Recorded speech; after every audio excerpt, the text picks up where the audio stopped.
करेल है। हमारे नगरों की योजना में ऐतिहासिक रूप से कामगार और निर्धन लोगों की हितों की उपेक्षा होती रही है।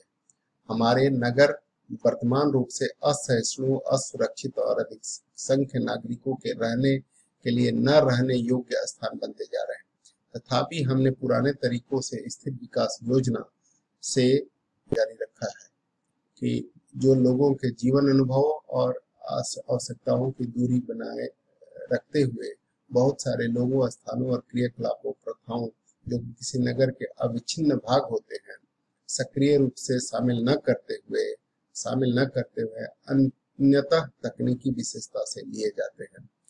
तो ये है कि इसमें कुछ बातें इंगित की गई है कि लोगों के जीवन के अनुभव और आवश्यकताओं से दूरी बनाए रखते हुए बहुत सारे लोगों, स्थानों और कार्यकलापों और प्रथाओं को जो किसी नगर का अविच्छिन्न भाग होते हैं उसको शामिल न करते हुए लिखा है, उसको शामिल न करते हुए आप क्या लिखा है कि शामिल न करते हुए अन्यथा तकनीकी विशेषज्ञता से लिए जाते हैं।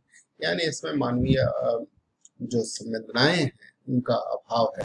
यह प्रतीत होता है कि इस परिच्छेद में भवन निर्माताओं के एकाधिकार और संभ्रांत समूहों के हितों के विरुद्ध तर्क प्रस्तुत किया गया है। संभ्रांत समूहों के हिसाब से ऐसा नहीं है। हाँ, ये है कि इसमें जो है अधिसंख्य नागरिकों के, निर्धन लोगों के और कामगारों के हितों की उसकी अपेक्षा की जाती है, उस पर प्रश्न चिन्ह उठाया गया है। लेकिन इसमें संभ्रांत समूहों के विरुद्ध तर्क प्रस्तुत किया गया, उनके हितों की उपेक्षा की जाती है, इस बात पे प्रश्न उठाया गया है। विश्व स्तरीय और सुव्यवस्थित स्मार्ट नगरों की आवश्यकता के विरुद्ध तर्क प्रस्तुत किया गया है, यह भी नहीं है। विरुद्ध तो किसी के नहीं है, इसमें समायोजन की कमी है। जो समायोजन है उसकी नहीं की गई है, उसको समायोजन करने के लिए और उनके लिए भी बनाने के लिए बात कही गई है। मुख्यतः कामगार वर्ग और निर्धन लोगों के लिए नगरों की योजना बनाने के पक्ष में तर्क प्रस्तुत किया गया है। मुख्यतः कामगार वर्ग और निर्धन लोगों के लिए नगरों की योजना बनाने के पक्ष में तर्क प्रस्तुत किया गया है। नहीं, वही बात नहीं है। इसके अलावा भी तर्क प्रस्तुत किए गए हैं इस संदर्भ में कि यहाँ पर बहुत सारे लोगों के लिए कार्यकलापों और प्रथाओं को, जो नगर का अभिन्न अंग होते हैं, आवश्यकताओं से दूरी बनाए रखते हुए बहुत सारे लोगों, स्थानों, कार्यकलापों और प्रथाओं के बारे में भी बात कही गई है। सिर्फ उनके लिए नगरों की योजना बनाने के बारे में बात कही गई है, यह भी बात नहीं है। पूर्ण रूप से सत्य नहीं, आंशिक रूप से सत्य है। नगर आयोजना में जनता के समूहों की भागीदारी के पक्ष में तर्क प्रस्तुत किया गया है। यह बात बिल्कुल सही है, क्योंकि ऐसी स्थिति में समूहों की भागीदारी तभी होगी जब उनके लिए रहने के अच्छे उपाय किए जाएंगे, उनके विकास के अच्छे उपाय किए जाएंगे, तभी उनकी भागीदारी बढ़ेगी और उनके लोगों के, बहुत सारे लोगों को कार्यकलापों, यहाँ लिखा है स्थानों, कार्यकलापों और प्रथाओं का भी समावेश होगा जो नगर का अविच्छिन्न भाग होते हैं।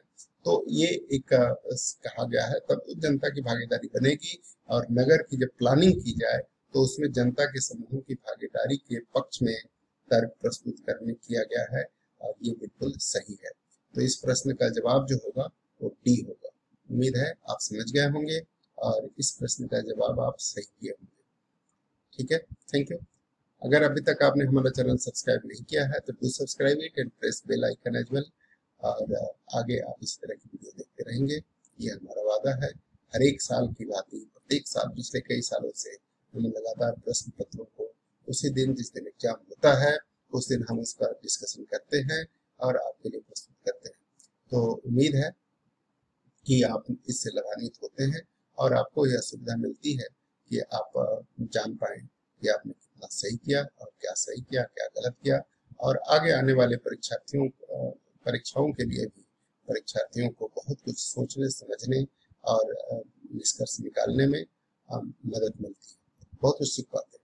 तो उम्मीद है कि आप भी इससे लाभान्वित हो रहे होंगे।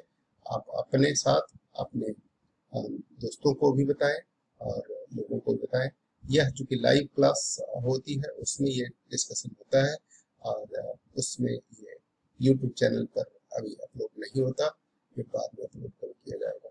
अभी ये लाइव सेशन है और आप सब लोगों के लिए है, जो हमारे छात्र हैं उनके लिए है, इसलिए इसकी एक सीमा होती है। ठीक है, थैंक यू वेरी मच।